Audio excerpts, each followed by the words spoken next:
Hello Rosy Travels, welcome back to the channel. Now I wanted to do a live for this video, but I changed my mind, so I'm keeping it like this. Anyway, in this video I want to talk about telling our truth, my truth and your truth, the need for us to write our own stories, because at the moment I don't feel that we do enough of that. Now let me pause here and say that I understand and I acknowledge that some of the things I talk about in my videos may come across as if I am out of touch with reality. They may come across as if I'm ignoring the struggles on the ground, because if you've been watching my channel, I've spoken about Maslow's hierarchy of needs several times. Maslow's hierarchy of needs is all about meeting basic needs before you can meet other needs. And I'm talking about someone who doesn't have food, someone who is hungry. For that person to think about other things is difficult, because you're focusing on just surviving, just getting through the day. And that is hard. So I just want to say that I'm aware of that. I'm not oblivious to that. I totally get it. However, I have to say these things for the purpose of those people who are in a position to effect change, who are in a position to make some difference to our lives. And if that person who is hungry today were to get a job, or if their lives were to change, then they'll be able to come back to this video and, listen to it with a receptive mind. So I just wanted to say that. Anyway, as I was saying, it is important for us to write our stories, because at the moment, I don't feel that we do enough of that. Yes, we've got books that have been written. I mean, I grew up in Zimbabwe. I grew up reading books by people like Hamchkinei. I remember this poem. It's like one of my favorite. Kana wamutanga msikana. I mean, yeah, Ananyanduri. Yeah, I remember those days. And by the way, just out of curiosity, so because I was on the government website, Zimbabwean government website that is, and I was trying to open the website, it wouldn't open, and then later it opened and it says unsafe. Why is it unsafe? Because I wanted to go to the Ministry of Culture and, just to see what is happening there, but I might do that later. So I want to make this video anyway. I know that at the moment we have artists in Zimbabwe. I see more of artists who do like sculpture and drawings. I've seen quite a lot of people doing that. Even when you go to Zimbabwe, you will see a lot of that. And we have musicians. We have got a lot of musicians from Zimbabwe, Anoroambira and things like that. That is part of preserving our culture. And of course, like I said, we have Zimbabwean writers, African writers, and I read a lot of Zimbabwean writers, African writers. But again, I don't feel that we do more of that. And even on Facebook, there are pages where we've got Zimbabwean writers who are writing stories in our mother tongue. And I read those stories and I have goosebumps, because those stories are well written. But yeah, and it's a good way of capturing our stories. But that is on Facebook. What if Mark Zuckerberg decides to shut that thing down today? What will happen to those stories, right? And I have my own book here, but this is just my personal story. As I'm speaking right now, I have 3 manuscripts on my computer, because before I started this channel, I was writing quite a bit. I was determined to publish my books, my manuscripts. And at one point, I was sending out my manuscripts. There was one manuscript that I was submitting to publishers, and I was getting feedback. The feedback that I was getting, it was, good feedback, fair feedback, excuse me. But what I realized as well, something that gets in the way of us telling our stories is, one, gatekeeping. And also, remember, I live in the United Kingdom, and in my books, there are passages where, I have a storyline, but also at the same time, as I write that story, whether it's fiction or it's true story, as I write that story, I also like to capture our culture, some parts of our culture. But when I get the feedback, there are times when I'm asked to rewrite or to remove some parts, and my heart doesn't agree with that. I don't want that, because the way I feel when I'm writing these books, or my objective, is to pass down our culture, our traditions. God, I'm developing a code. And I also want our children, our future generation, when they read the books that I write, to see our way of life, or to get a sense of our way of life. Maybe I'm just a rubbish writer. there is that as well. But anyway, let me go back to the essence of this topic. It's not about me, but I'm just trying to say that if we're trying to publish our books in foreign countries, we face challenges, and some of the publishers may want us to change our voices, let me say. And as a writer, there are times when you're not happy to do that because you have a particular objective. And if that objective doesn't suit the environment that you live in, then, you know, it is not going to go anywhere. So that is a reason why some of us are not writing or are not publishing our stories. Of course, there's always the self-publishing route. We can do that. And this is why I wanted to go on the government website of Zimbabwe to see what is happening there.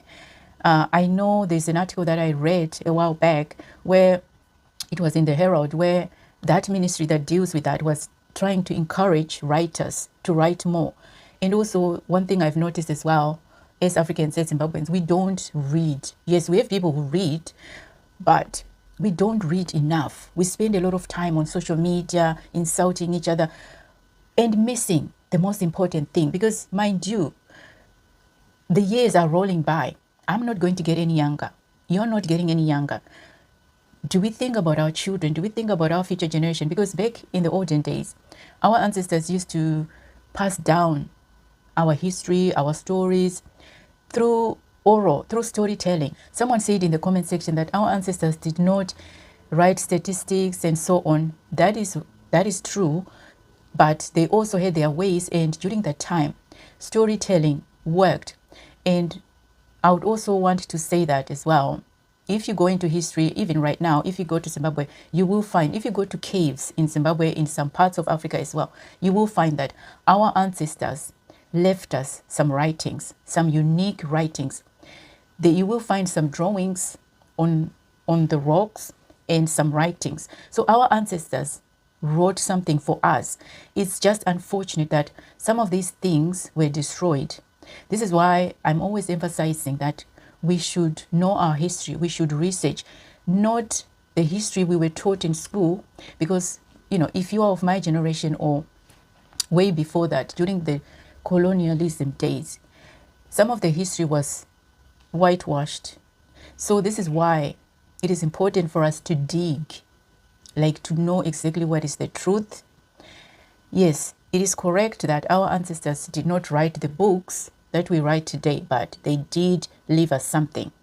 So now that we know that they left us something, it is up to us to capture that and also carry on from there. Storytelling doesn't work anymore in this century. It doesn't, because first of all, we are scattered all over the place. Some of our kids don't even speak our languages, don't even speak Ndebele, don't even speak Shona, don't even speak Swahili, because, as I said, we are just scattered all over the place. That's why it is important for us to capture our history, to capture our stories. Now, I mean, if you get to a certain age, like I am right now, you get this sense of urgency. You kind of start to panic. I mean, I have this sense of urgency within me right now, and I'm thinking, okay, what have I done for the future generation? What have I contributed? Yes, I make these videos, but is that enough? Is that enough? What if YouTube shuts this thing down? What then? Now, I have this book, Small Great Things. First of all, I listened to it on Audible, and then I felt so inspired by it. I decided to buy a copy so that I can have it on my bookshelf. Now, why I've showed you this book is because this book was written by a white person, but the voice in this book is that of a black woman. The woman who writes this book is black. The writer is not black, but the voice is black. So, what if someone who is not Zimbabwean decides to write my story as a Zimbabwean woman using my voice? Because if you read this book, in your mind, you are seeing a black woman. I can tell you it is that good. As I was reading this book, I was seeing a black woman. I wasn't seeing this author right here, who is a white woman. The person I was seeing is black. That's why I'm saying it is that good. So what if someone else who is not an African, who is not a Zimbabwean woman, who is not an African woman, writes my story, my experience as a black woman, as a Zimbabwean woman, and then 20 years from now, my children, my grandchildren, my great-grandchildren are reading the book. And in their mind, they're picturing me, but the book is written by another person. What are they going to think? Why are we letting other people write our stories? Yes, this is why I talked about gatekeeping earlier on. This is real. So this is for our country. This is maybe a question for our government and whoever is responsible for that ministry.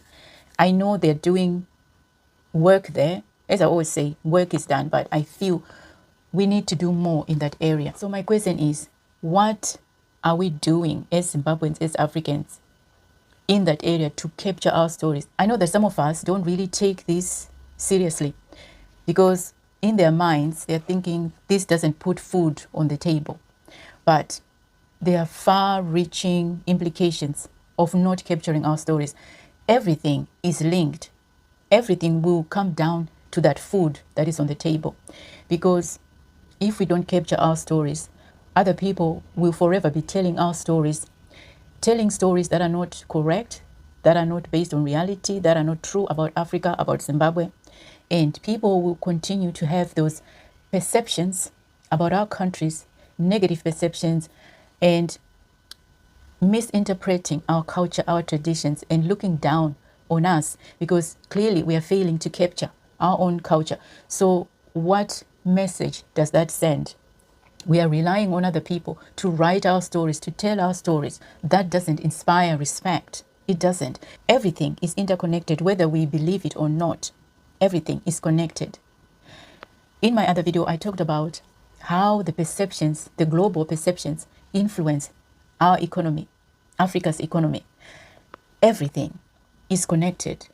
So as we move through life, worrying about ourselves, about our families, let us think about these things. So to conclude this video, I just want to say that I have a website, and on that website, I have a forum that I started for Zimbabweans. For Africans, you're welcome if you're from another country. But I started it for Zimbabweans. So if you are a Zimbabwean and you are interested in writing, in exploring that side of things, then by all means, go on my website, send me a message, let's connect, and we'll take things from there. And if you're thinking of something that you're thinking of doing and you don't know how to go about things, I mean, I can't help you with immigration. Unfortunately, it's not my area of expertise, but I have a teaching background. There are some things that I know, some things that I'm able to help with. So if you need help of some kind, not like, oh, I want money, because I mean, but as I said, I have access to certain things, and there are certain things that I know, certain things that I'm able to do. So that's why I've started the forum. I want us to connect like-minded people, people who want to do something, who want to contribute in their own ways, especially if you want to write, whether it's poems. I mean, if you want to maybe open a YouTube channel, I mean, I have a free course that I've made for people who don't know where to start. And if you want to do something online, if I'm able to help, I'll be able to give you some pointers. And also I do send out newsletters. Sometimes I send out every 3 months, every 4 months. I mean, I haven't sent one in a little while, but I will send one soon. So that is another way as well we can connect. So yeah, as I said, check out my website. I will put the link in the description. I always leave the link anyway. So if you're interested, then yeah, by all means, feel free to check it out. I'll see you in the next video.